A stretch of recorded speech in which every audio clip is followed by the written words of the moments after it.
Please subscribe, like, comment, and turn on the notification button so you are aware of our future episodes that you will love so much. Welcome to another exciting episode of the Film Biz Show 2025 Fame Week edition. And today we have a powerhouse, a sports business mogul, businessman, basketballer, and an all-round entrepreneur and philanthropist, Mr. Rafael Edwards from The Journey. Welcome, sir. Thank you very much. Thank you very much for having me. Yeah, man. Thank you for gracing us with your presence. Yep. Yeah. So this year you've come with the Atlanta delegation to South Africa in Cape Town. What is it that brings you to our shores, and what are you looking for? Well, what brought me here originally 5 years ago, I would say, was the opportunity of ownership for a team in the BAL, the Basketball Africa League, which is partnered with the NBA and FIBA. So ownership in the Cape Town Tigers. We built that franchise from the ground up. So that's what initially brought me here, and just opportunity, you know? And if you could just share with us, what was the journey of building a basketball brand in a country that's not really known for the sport? How has the support been from people? Well, building a basketball brand in South Africa was extremely tough. Because like you said, basketball is probably the 5th most popular sport here, right? Netball is more popular than basketball. But I myself was an athlete. I played basketball professionally for 13 years internationally. Wow. I was a Nike athlete. So I've done tons of commercials and different fixtures and things for Nike in other countries. So coming over here, I felt like I had a pulse of what moves the world globally, pop culture wise, not even just basketball. So then I figure I add that with the flair of what we were doing in New York City, street basketball, the whole basketball thing we did with Nike, and then, convert it over to the more professionalism and the top brass feel. And that's really the blueprint. And I merged it all together because I feel like basketball is really a lifestyle sport. And I wanted people, when it came to our games, to feel a certain way. Not only about the players, I wanted the people watching to have their own separate experiences. And I gauged it and dissected it as such. Yeah. I know 2 years ago, the Cape Town Tigers, unfortunately, you guys were up against a team in Uganda, which was fierce. I mean, we knew about it, the whole country. We were on radio stations, everybody knew about it. And unfortunately, we didn't go through to the finals. But that was a spectacular game. How are you finding players from South Africa? How do they fare when they play against their other African counterparts? Well, the players, we lost to Petro de Luanda. Yeah. Right? So we lost to them in overtime. They went on to win the championship. Yeah. Now, to answer your question, I think the basketball level in South Africa versus the other countries are far behind. Right? We're far behind in the basketball field, but that's the talent aspect. I don't think anything is lacking in the heart, the will, and the drive. And that's why I believe we've been so successful, because myself, my coaches, my coaching staff, my general manager, we've been able to harness that and really set it down a certain path where we're all aligned. The point of the arrow, the stick. So we all shoot and fire in the same direction with a different style, with a different flair on the court. And I think it was unique to African basketball. And, we sprinkled some talent on top of that. Some old tricks, the Brooklyn trade, So, and we ended up, we're still growing, man. I mean, for us to just started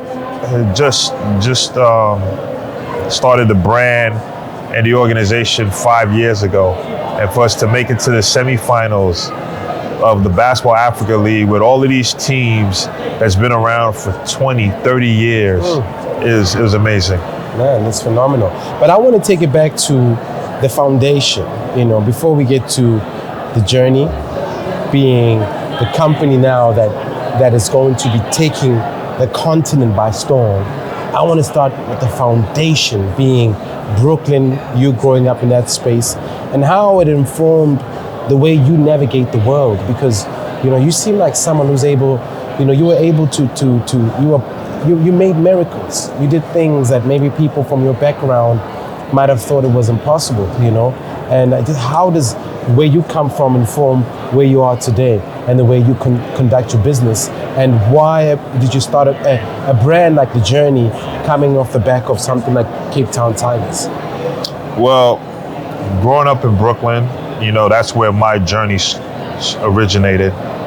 And really had to, growing up in the 80s in New York City itself was extremely rough, right?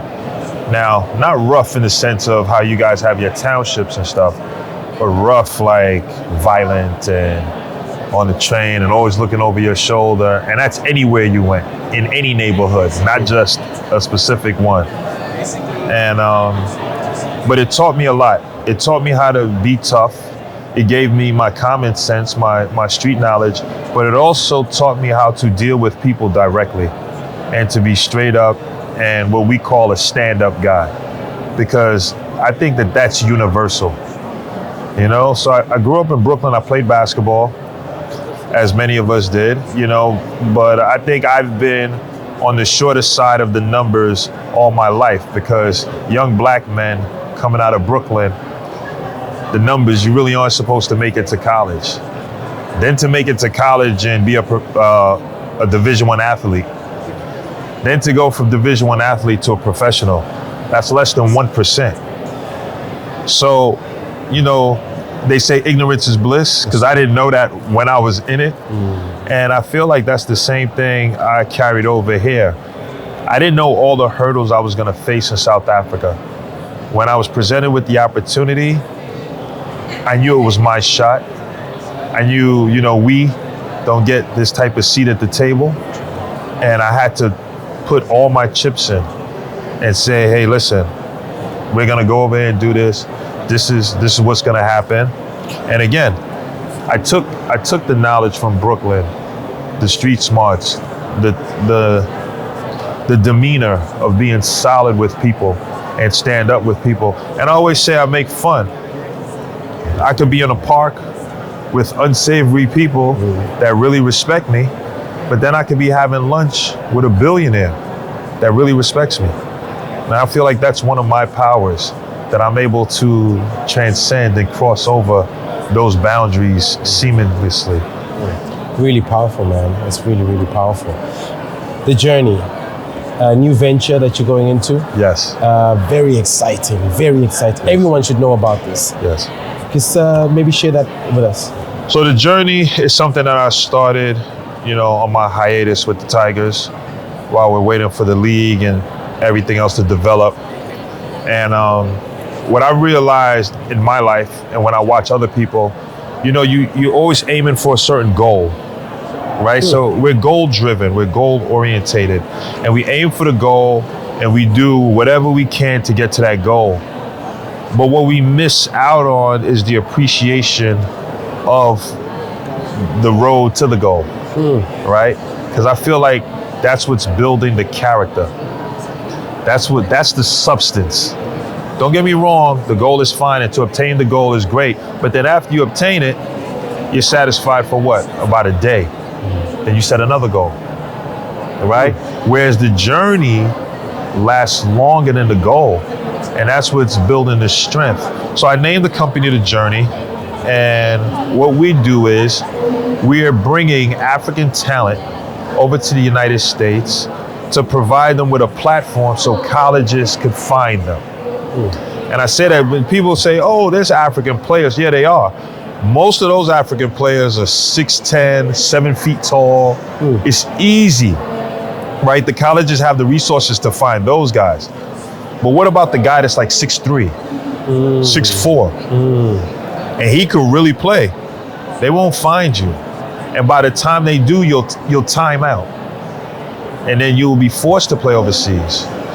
So what we're doing is giving that opportunity to those guys to come over, be showcased, because the whole landscape of basketball in the United States have shifted with NIL, which African players aren't entitled to get.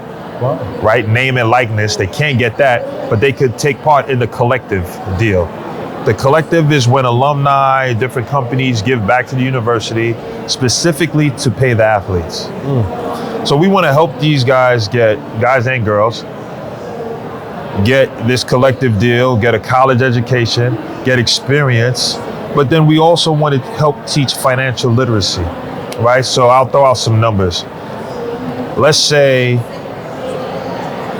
20 to 30,000 they get to live off of a year. Mind you, the average payment for a Division I athlete right now in basketball is around 100 to 150,000 US dollars. Wow. So this is what we're gonna do. We're gonna give them 25 to 30K a year to live off of, which is that's really good. More than enough, right? Really good, yeah. More than enough for a Brooklyn kid, more or less, a kid coming from the township so it changes in one's life. It changes life. So we give them that 30. Let's say we take 5% and we say, you have to send this 5% back home to your country to help build the foundations, to help build the courts that you needed so much. And then the rest, we put in a trust that you're in control over, but you don't get it till you're around 30 years old. And now in college in the States, you get to go to school and play basketball for at least 5 years now. So let's just say, right, that goal of the NBA, you don't reach it. Yeah. But now you have 5 years of building, stacking funds, financial literacy, sending money home, gaining knowledge, getting an education, a degree. And all you're gonna do is take all of that knowledge, those funds, and you're gonna translate it back to where you're from and pull someone else up and over. And I think that's the beauty in the journey. And it's funny because while it started out as my journey, that's why I named the company that, anybody I come into contact with, us sitting right here, our journeys are now coincide. Brother, I want to ask you something in terms of, it's just a question that pops up in my mind. I mean, if Cape Town Tigers is the only South African basketball team that represents the country in the BAL, right? Yeah. Do you, are you putting some interventions to try and get like more support just nationally for this team? So my ideas for the Tigers was more of a global brand, as well as being the dominant powerhouse in Africa. So what we did was we went over and played in Paris, France, our first year.